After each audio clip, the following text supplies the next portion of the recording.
get up here. Pick out a dress for the ball. You're going to be late. Okay, Momo, just be careful.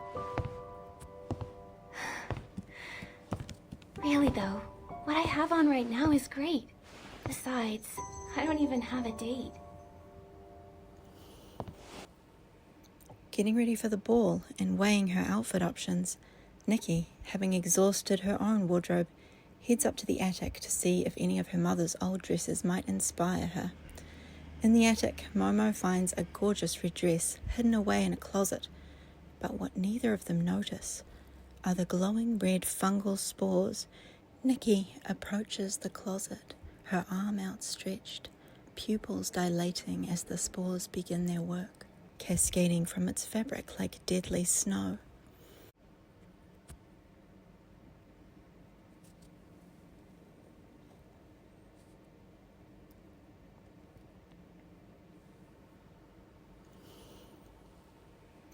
That's when things take a turn for the surreal. Nikki and the dress dance together, and she's spirited away to Mirrorland. Typically, in an isekai such as this, the protagonist would cross into another world through death. But in Nikki's story, something else is unfolding. The spores don't grant the mercy of a quick death. Instead, they drag Nikki down into the depths of a coma, her consciousness suspended between worlds. There are whispers of this truth scattered throughout the story. How Nikki glimpsed versions of her ability outfits in that very attic, fragments her drowning mind would later weave into fantasy. The first person Nikki encounters in this liminal realm is Aina, who calls herself the Curator. Since the Heavenfall, I, Aina the Curator, have been imprisoned here for 1,000 years. This mysterious being speaks of being imprisoned for 1,000 years, but perhaps those endless years exist only in the stretched agony of a dying mind, minutes feeling like millennia as her body surrenders on an operating table, her organs prepared for harvest. There's a deeper connection between Nikki and Aina than any chance meeting brought about by the threads of reunion, though their fates were indeed intertwined by this cursed dress. When we meet Aina, she appears bound and ethereal, bestowing upon Nikki the heart of infinity and calling her the perfect host. But this could be Nikki's fevered mind, poisoned by the spores, perhaps even a whisper from those very spores themselves, calling her their host. Or perhaps this is Aina gifting her heart to Nikki. Either way, the infection has ravaged her lungs, her heart, her brain, and without this heart transplant, she will die. So, the truth of Aina may be that she is not a goddess at all. Perhaps she's simply a girl who dies in a car crash, who had donor checked on her license. Nikki, young and otherwise healthy before her encounter with the spores, rises to the top of the transplant list. In the sterile, fluorescent reality of the hospital, Aina is giving Nikki her own beating heart, an act of ultimate sacrifice that Nikki's hallucinating mind transforms into the gift of the heart of infinity. Perhaps we may reveal a truth that even the gods could not uncover. Nikki! Nikki, wake up! Nikki! There are some other things about Mirrorland that don't add up. For example, food. Neither Nikki nor Momo ever eat in Mirrorland, even though there are fruit trees, fish, and restaurants. Nikki can never order at these restaurants, nor can she eat fruit, and nor can Momo, even though he professes to love both barbecue and fish.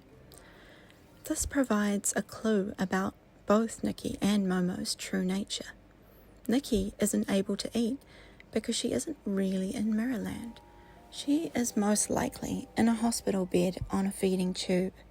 But more importantly, we have a clue here about Momo's nature too. He has stated many times that he's not a cat.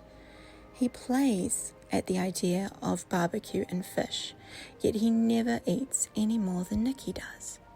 Is Momo, in fact, a soft toy anthropomorphized to life in the mind of Nikki? I think he likely is. He might be something like a PC, conjured to life by the strong wishes of a lonely girl who had no one to go to the ball with, who probably wished without end that her favorite fluffy toy was really real.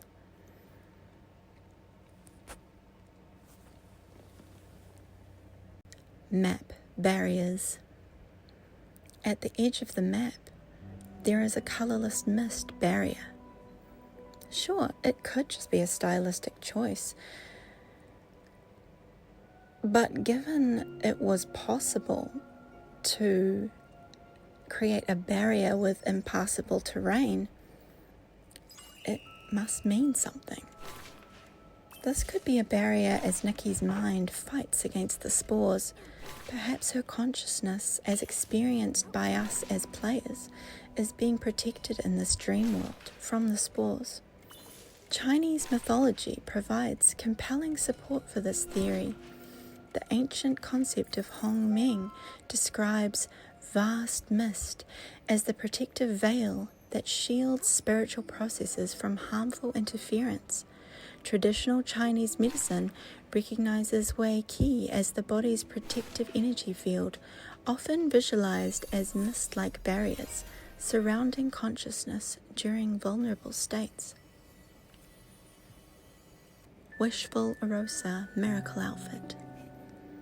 In the story, some of the townsfolk fall into a coma, and Nikki crafts the Wishful Arosa outfit to awaken them using its ability.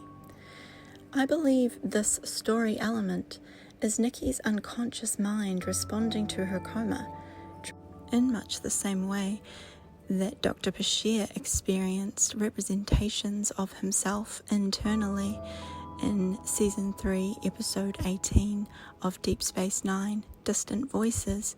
I believe Nikki is going through something similar. The NPCs here represent aspects of Nikki's psyche. She wants to wake up from the dream of Mirrorland and attempts to do so by playing out a story with those same themes. Nikki's unstable heart. Why do upgrades in Nikki's own heart cost blings? And what really are blings anyway? They kind of sound like they might be billing. Is that a metaphor for the medical expense of a heart transplant following catastrophic damage from the spores? Later in the story, the heart also becomes unstable, which could be a metaphor in Nikki's damaged psyche for immune rejection. Does that maybe also explain why when we see her again, Aina is ghostly and speaks of sacrifice and can never stay more than a moment? Perhaps she really did give us her heart, making the ultimate sacrifice for us, and we're meeting her as an echo, reverberating in us with each pulse of her heart.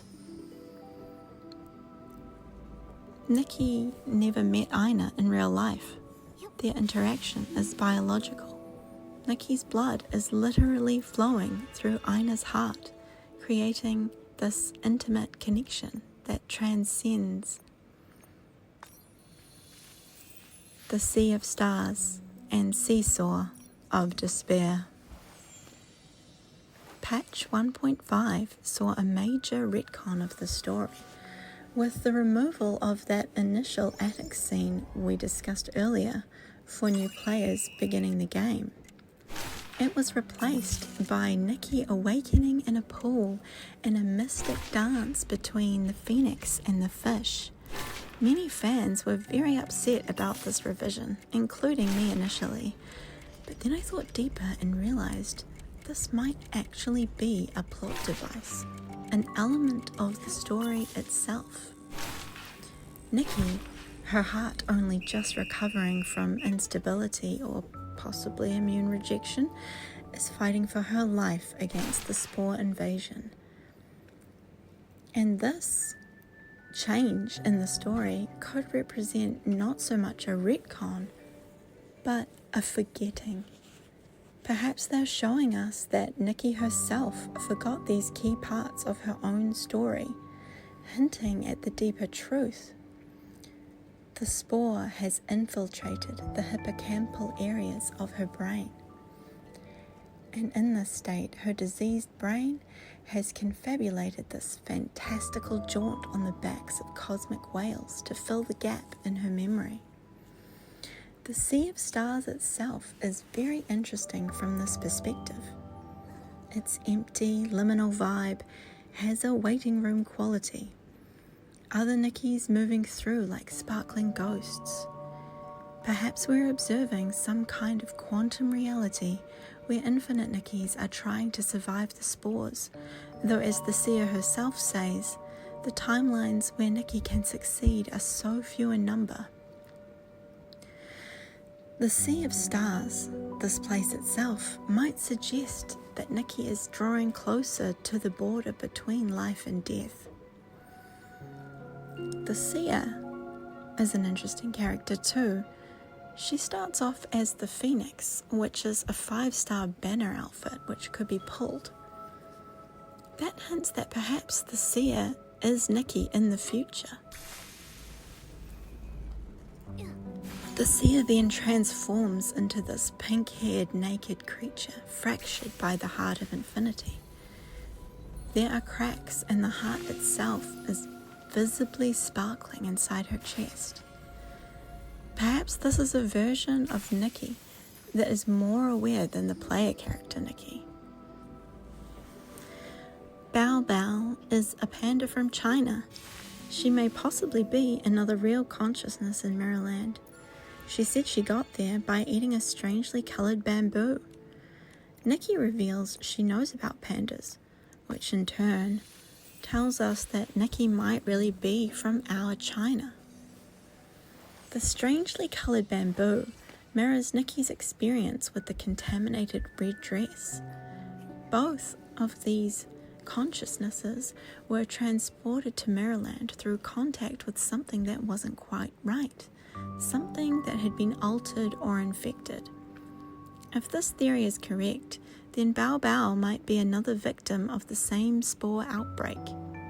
Everyone else in Mirrorland is likely just Nikki's psyche talking to itself, but Aina represents this foreign presence, someone else's life force, someone else's heart, keeping her alive, and Bao Bao might be another fellow victim, another consciousness trapped in this same liminal space, possibly fighting for the same survival. So there it is, the real story of Infinity Nikki.